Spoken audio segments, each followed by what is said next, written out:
another synonyms when it comes to chaos would be Leviathan or Rahab. Sometimes they're mentioned as two separate sea serpents. Sometimes they're found to be the same creature, but given with two different names, assessed by different scholars.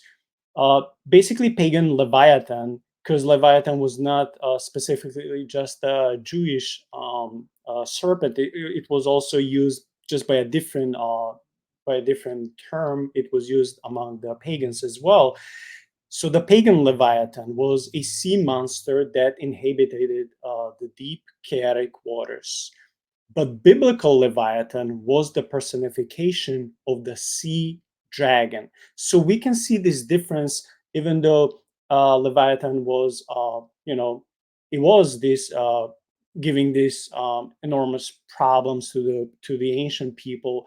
But unlike the pagan view, which was just this, monster, uh, for Jews, it was more like a personal problem, more it wasn't just some distant creature like Kraken for Vikings or something like that. So you don't encounter Kraken unless you are a sailor, right? But for the Jews, it seemed as this was more personal in their life. Would you agree with this assessment? Yeah, I think it depends on what you're talking about and where and how people are thinking about it. Like I said, I think that you do see differences in the way the Bible uses metaphors and figurative language. And that makes sense because different people at different times they're going to have different imagery in their lives, right? I actually think that you have people who argue, is Leviathan a real creature? Is he not a real creature? And I think you're missing the point when you're going to those kinds of discussions. But I do think Leviathan, the imagery to a lot of ancient people, uh, ancient Israelites, would have been probably like the crocodile, because crocodiles in Egypt would get huge, and you don't want to be down by the water when a crocodile is there. Like, they really can be dangerous. Like, we have this distance from nature today that people, at least in the modern West, we do. And we don't realize that you really could go down to the water and get killed by a crocodile. That was a danger. That was something that happened, probably not that infrequently.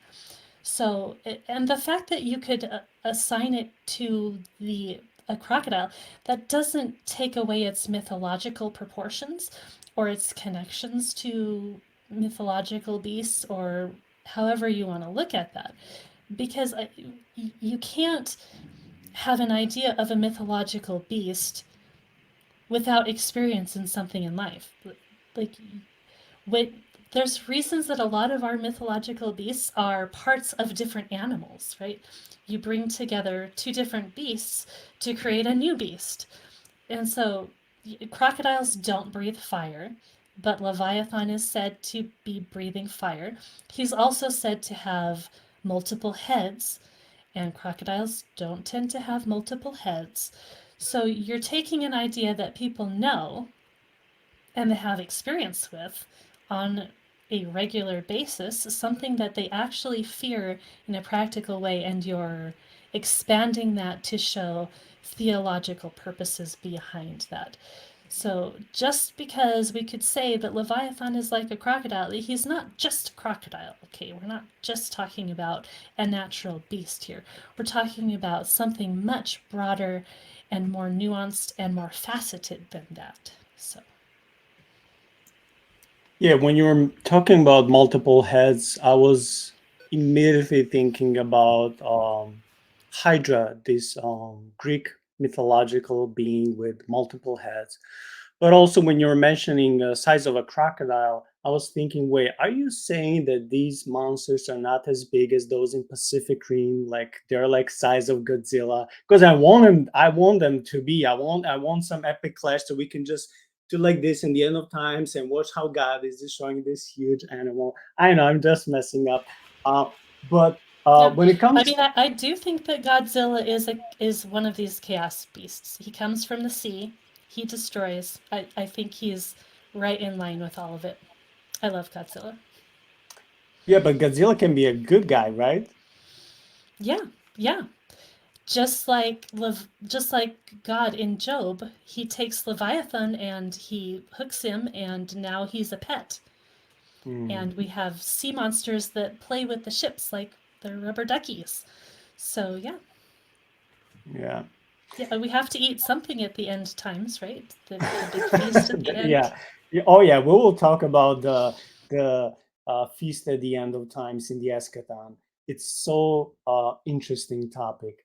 Okay, I just wanted to mention one more thing about Leviathan, that Rahab, who is another sea creature, is a synonym for Leviathan, and it means disorderly, loud or noisy or mischievous being. It's a personified raging sea, as well as another personification of chaos as Leviathan.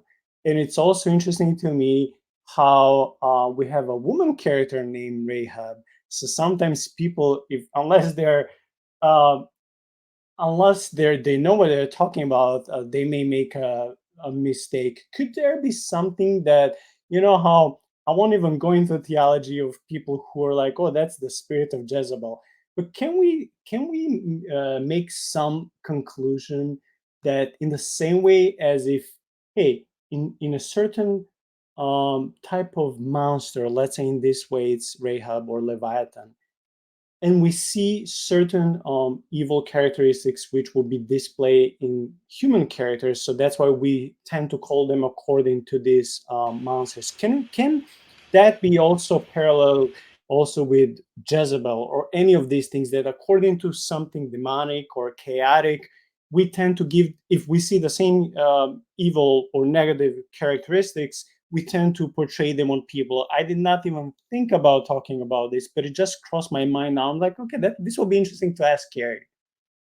Mhm. Yeah, because again, it is a matrix of ideas. You have, so we're talking about sea dragons and sea monsters here, but we could also be talking about the beasts of the wilderness.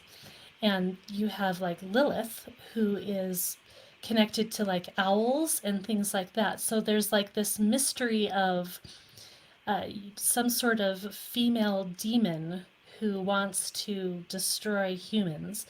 Uh, and you could go lots of places looking into mythology with that. And that's not to say that we can make a taxonomy of all of these creatures. I mean, people try to do that a lot, and I think it's misguided because different people are using different imagery. They're using different words. They're not trying to give us a list of the things that live in the spiritual realm. They're just using these words and these terms and these ideas. Not that they don't have a legitimate connection to the spiritual realm and real beings, but if we're trying to get into the nitty gritty and trying to make a little encyclopedia of it all and say that we know exactly what's going on in that spiritual realm, I think that's misguided and not the direction we should be looking at. Not that you can't look at those things. I'm not saying that it's pointless, but I'm saying that that's you're missing the point there. If you're seeing multiple themes or multiple keywords and multiple types of imagery in one place that is also seen in another place, that's where you can make those hyperlinks. And that's where you can be thinking that maybe the author and the readers would have been making those same connections. So yeah, I think that it's really, we like the idea of the sea dragon. It's such a cool image, right? And when we think about owls, we're like, well, owls are cool, but they're not as interesting as a sea dragon. But the idea of the wilderness and being cast out of civilization so that you no longer can survive the way that you're used to surviving, that's a terrifying thing. Whether that's going out on the ocean in a boat or going out in the wilderness on your own and trying to survive there, trying to find food, trying to find water you can actually drink, trying to deal with beasts that you're not familiar with and that are not tame in any way. So yeah, I think that all of these ideas kind of cross over in very important ways when we should be building our kind of vocabulary and our mental imagery of reading the Bible.